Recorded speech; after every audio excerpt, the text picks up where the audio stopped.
Hi welcome back to my channel. ఈ రోజు గత జత కలిసి 64వ భాగాన్ని వినేద్దాం. తనేం పట్టించుకోలేదు. అయినా నా పిచ్చి కానీ తనకి నాతో బయటకు వచ్చిన ప్రతిసారి ఇది అలవాటే కదా, నేనేదో కొత్తగా జరిగిందేమో అన్నట్టు తెగ ఫీల్ అయిపోయాను అని నన్ను నేను తిట్టుకొని షవర్మా తినేసి అప్పటికే 11 అవుతుందని, ఇప్పుడు స్టార్ట్ అయితే మేము వెళ్ళేటప్పటికి పావు తక్కువ 12 అవుతుంది. ఇక ఆ తర్వాత పావు గంట ఎలాగోలా మేనేజ్ చేయొచ్చని అనుకుంటూ ఇంకా వెళ్దామా అన్నాను. హా పద అన్నాడు రిషి. ప్రతిసారిలాగా నేను తన చేతిలో బ్యాగ్స్ తీసుకోలేదు. ఈసారి నాకు ఒక హక్కు వచ్చేసింది. నా మనిషి తను. నా కోసం చేసే ఏ పనైనా షివల్రస్గా కాకుండా ప్రేమతో చేస్తాడని ఒక నమ్మకం. నిజానికి ఈ ఫీలింగ్ కూడా బాగుంది. మగధీర సినిమాలో కాజల్ చెప్పినట్టు మనల్ని ఎంత ప్రేమిస్తున్నారో పక్కనే ఉండి చూసేంత అదృష్టం ఎంతమందికి ఉంటుంది. ఆ అదృష్టం నాకున్నందుకు హ్యాపీగా ఫీల్ అవుతున్నాను నేను. మేము ఇంటి దగ్గరికి వెళ్ళినప్పటికీ 5 నిమిషాలు తక్కువ 12 అయితే లిఫ్ట్ ప్రెస్ చేసి నించుని లిఫ్ట్ రాగానే ఏదో మర్చిపోయినట్టు యాక్షన్ చేసి కిందికి వెళ్ళాలని నా ప్లాన్ అది. ఆల్రెడీ అక్క వాళ్ళంతా కింద పార్కింగ్ ఏరియాలో ఉన్నారు కదా. నా చేతి రింగ్ దాచేసి అది కింద పడిపోయినట్టుంది. నేను చూసుకుని వస్తాను అని తనని లిఫ్ట్లోకి తోసేస్తాను వెళ్ళమని. అప్పటికే లిఫ్ట్ డోర్ క్లోజ్ అవుతుంటే ఇంకేం చేయలేక సరే ఈ లగేజ్ పెట్టేసి వస్తానని వెళ్ళాడు పైకి. గబగబా కిందికెళ్ళి నేను మంజు అక్క వేరే వేరే పిల్లర్స్ వెనక్కి దాక్కుని ఆంటీని మాత్రం మిడిల్లో నించోబెట్టాం. ఇక మేము చేయాల్సిన పని అయిందని వెంటనే రిషికి కాల్ చేశాను, నా యాక్టింగ్ టాలెంట్ చూపించడానికి. హా సుబ్బు దొరికిందా అన్నాడు. అది రిషి ఇక్కడ ఎవరు అని భయంగా మాట్లాడి కాల్ కట్ చేసేసాను. సరిగ్గా 3 నిమిషాల్లో నా ఫోన్ రింగ్ అవుతూనే ఉంది. లిఫ్ట్ కింద ఫ్లోర్లో ఆగి పరిగెత్తుకుంటూ వచ్చాడు రిషి. నా పక్కనే ఉన్న స్విచ్ బోర్డులో లైట్స్ ఆన్ చేసేసరికి ఎదురుగా ఉన్న ఆంటీని చూస్తూ అప్పటికే మేం చేసిన సర్ప్రైజ్ అర్థం చేసుకుని చల్లబడి ఆంటీని హక్ చేసుకున్నాడు రిషి.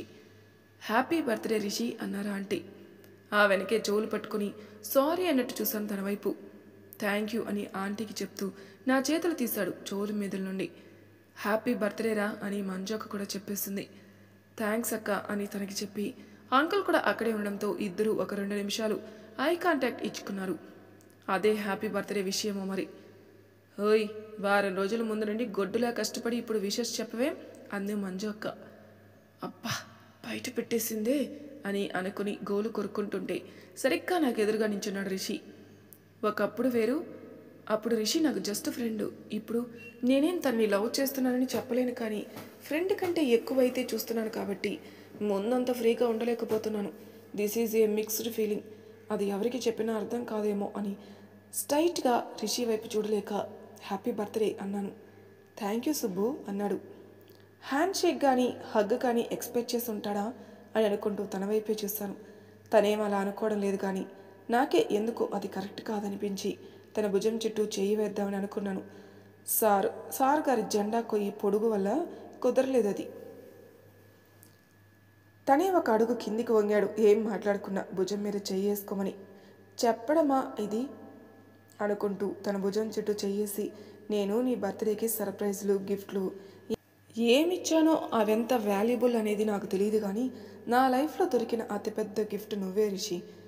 ప్రతి కష్టంలో నా చేయి పట్టుకొని నేనున్నానని నువ్వు ఇచ్చే తోడు నాకు చాలా ఇంపార్టెంట్.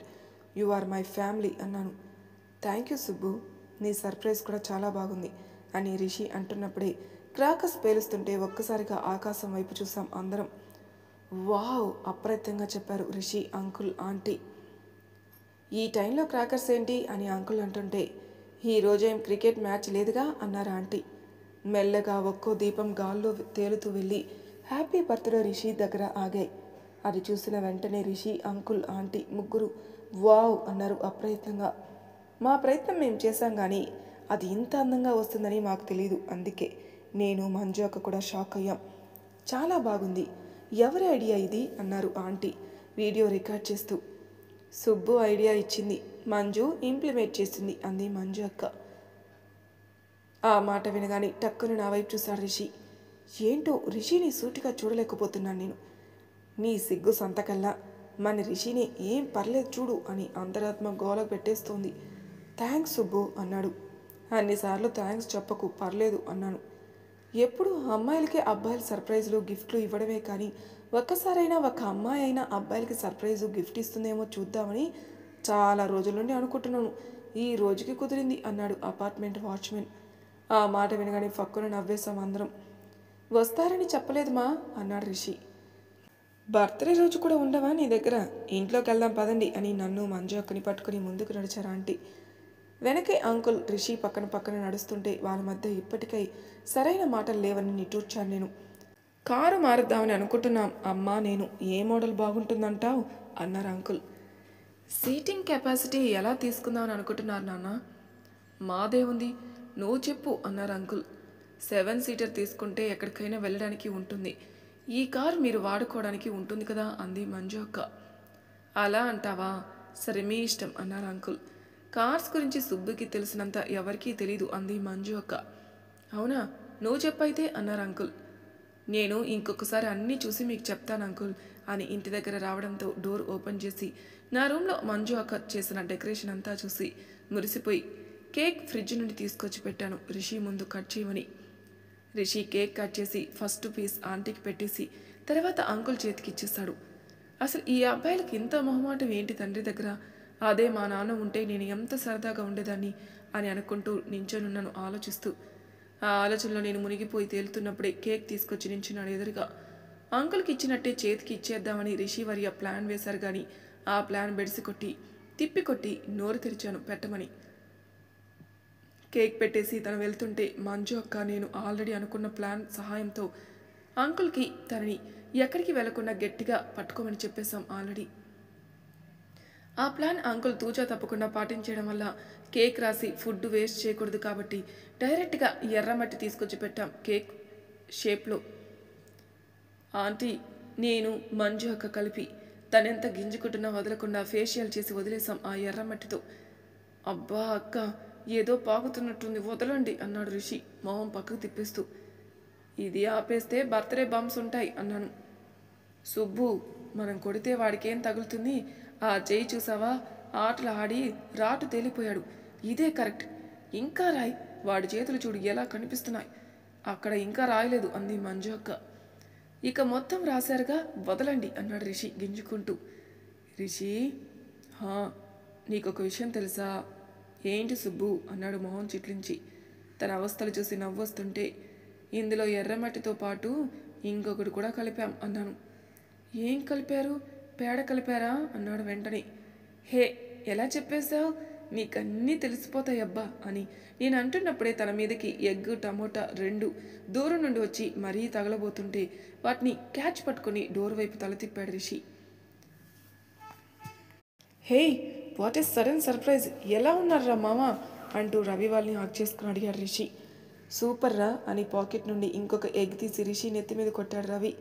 అది చూడగానే నవ్వేశాం నేను మంజు అక్క.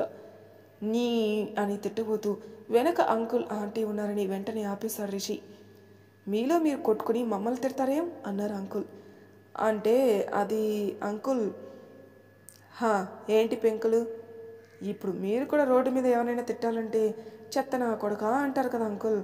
కొడుకు అంటే కొడుకు కాదు కదా, సేమ్ ఇది కూడా అంతే. మరీ అంత లిటరల్ మీనింగ్ తీసుకోకండి ప్లీజ్ అన్నాడు రవి. ముందు మీరు ఆ యదవ మాటలు ఆడడం ఆపండి. మీరేం బేవర్స్గా వైజాగ్లో తిరుగుతున్న పిల్లలేం కాదు, ఉద్యోగాలు చేస్తున్న కుర్రాళ్ళు. మీరు ఎలా మాట్లాడతారో అనేది ముఖ్యం. అదే మీకు రెస్పెక్ట్ని ఐడెంటిటీని తెచ్చిపెడుతుంది.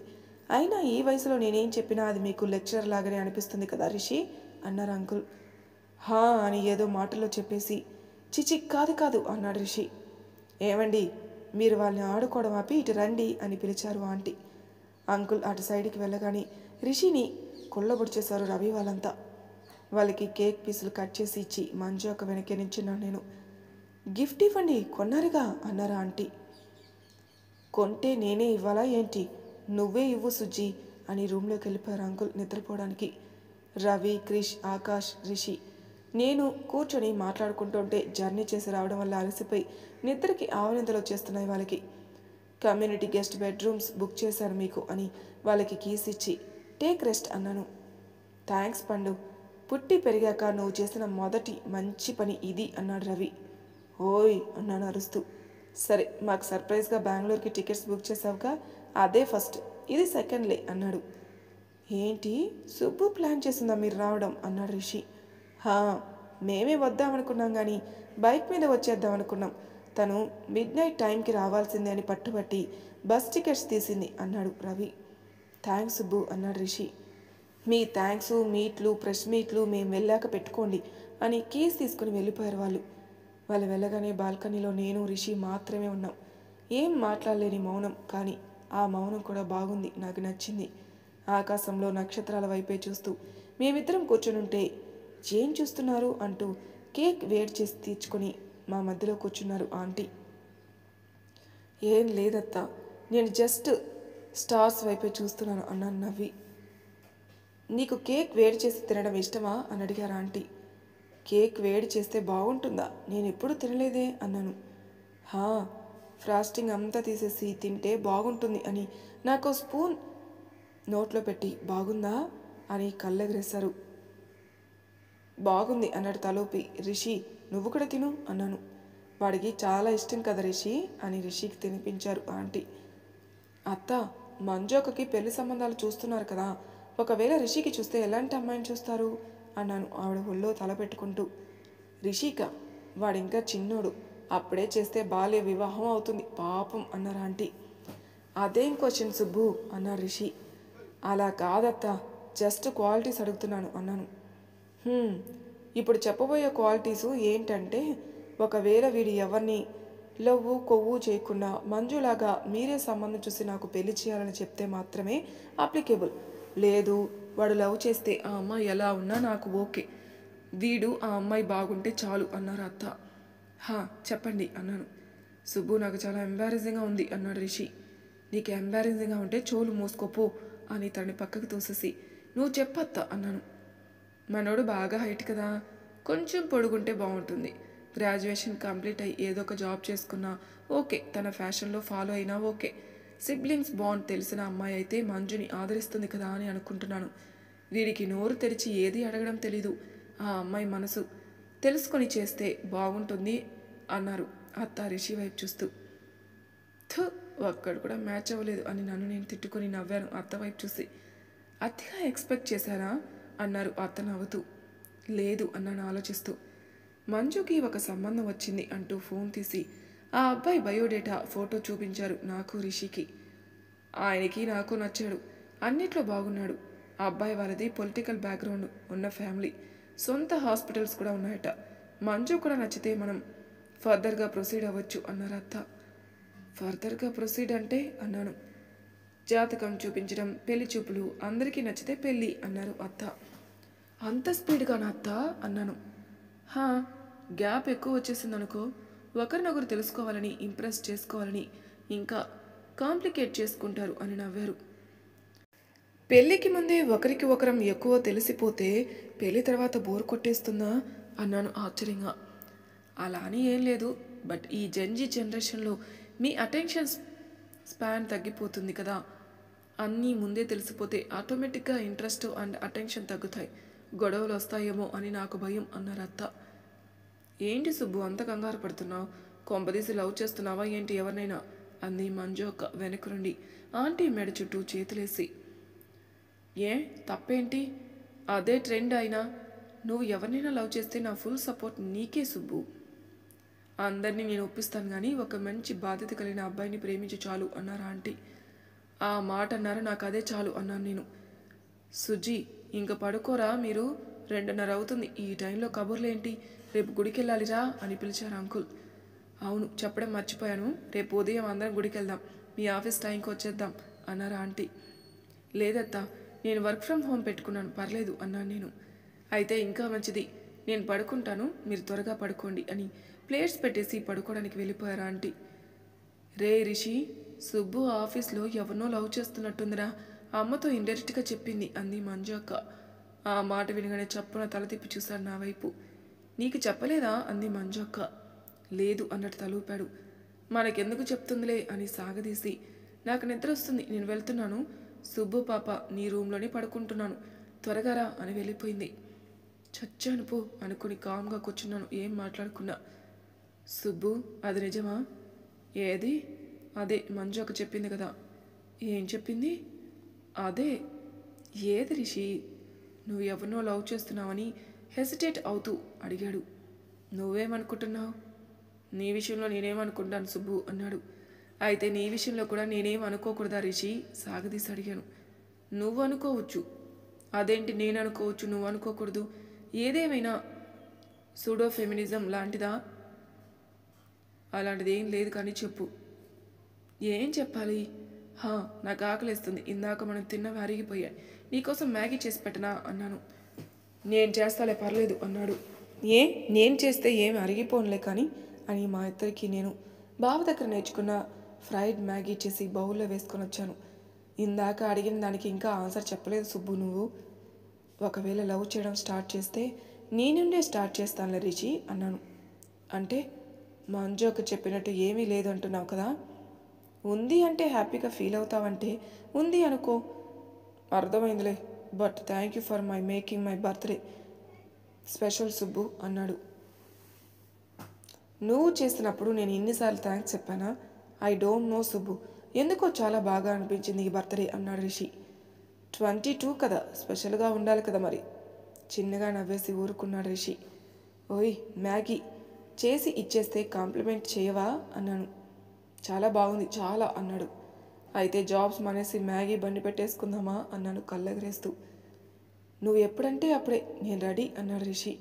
సరే పడుకుందాం పద, గుడికి వెళ్ళాలట రేపు అన్నాను. సరే గుడ్ నైట్ అన్నాడు. అప్పటికే కళ్ళు మూతలు పడిపోతున్నాయి నాకు.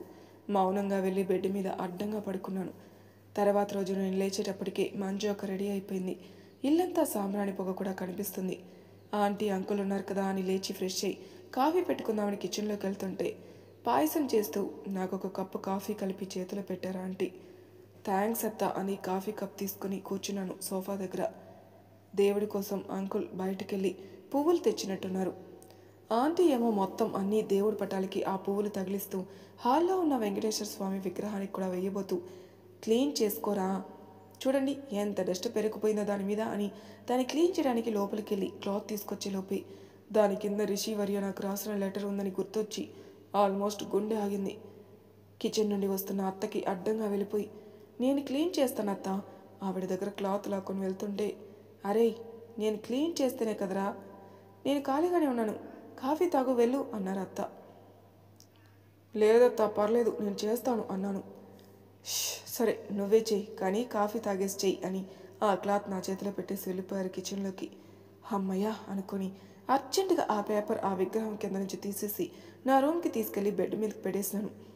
విగ్రహాన్ని క్లీన్ చేసి అత్త అయిపోయింది అని చెప్పేసి స్నానం చేయడానికి నా రూమ్కి వచ్చేసి డ్రెస్ తీసుకుందాం అనుకుంటుంటే దుప్పట్లు ఫోల్డ్ చేస్తానని చెప్పి బెడ్ మొత్తం దులిపేసింది మంజు అక్క. మంజు అక్క దులిపిన దులుపుడికి రిషి రాసిన ఆ ప్రేమలేఖ కాస్త వెళ్ళి మంజు ఒక కాలు కింద పడింది. మంజు ఒక కాలు దగ్గర లెటర్ చూడగానే గుండె 250 స్పీడ్లో కొట్టుకుంది నాకు. ఇదేంటి అని వంగి చేతిలో తీసుకుని ఓపెన్ చేసి చదవడం మొదలుపెట్టింది మంజు అక్క. అక్క అన్నాను నేను అరుస్తూ. ఆగు సుబ్బు అని. డియర్ సుబ్బు, నీకు ఈ లవ్ లెటర్ రాయడం ఎంతటి సాహసమో నాకు తెలుసు కానీ అని అక్క చదువుతుంటే అక్క అని మళ్ళీ అరిచాను. ఇదేంటి లవ్ లెటరా? షాక్ అయి చూసింది నా వైపు. మరి తర్వాయి భాగంలో ఏం జరుగుతుంది నెక్స్ట్ ఎపిసోడ్లో తెలుసుకుందాం. అంతవరకు నా ఛానల్ సబ్స్క్రైబ్ చేయని వాళ్ళు ప్లీజ్ సబ్స్క్రైబ్ చేసుకోండి, లైక్ చేసి షేర్ చేయండి, మీ అభిప్రాయాలు నాకు కామెంట్ రూపంలో తెలియజేయండి. Thank you for listening.